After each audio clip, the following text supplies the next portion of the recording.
என்ன சொன்னீங்க? IVF centre வந்தாலே ஐவிஎஃப் தான் பண்ணுவாங்க. நேச்சுரலே பண்ண மாட்டாங்கன்னு சொல்றாங்க. எங்கேயும் ஐவிஎஃப் மாத்திருவீங்கன்னு கேட்குறீங்களா? அப்படிலாம் இல்லைங்க.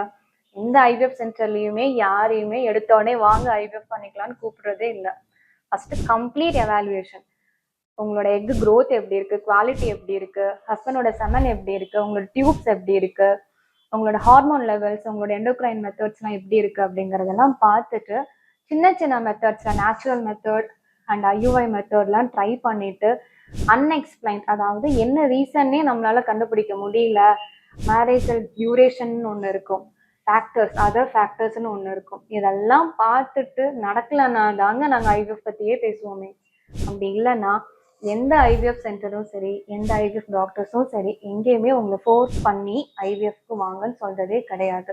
ஸோ யாராவது நினைச்சிட்டு இருக்கீங்களா ஐவிஎஃப் சென்டர் போனாலே நம்மள ஐவிஎஃப் கொடுத்துருவாங்க அப்படின்னு சொல்லிட்டு? அப்படிலாம் எதுவும் இல்லைங்க. ஸோ உங்களோட சக்ஸஸ் ரேட்டை இன்க்ரீஸ் பண்ணிக்கோங்க. ப்ராப்பரான ஒரு கைனகாலஜிஸ்ட் இன்ஃபர்டிலிட்டி கன்சல்டன்ட்டை பார்த்து. தேங்க்யூ.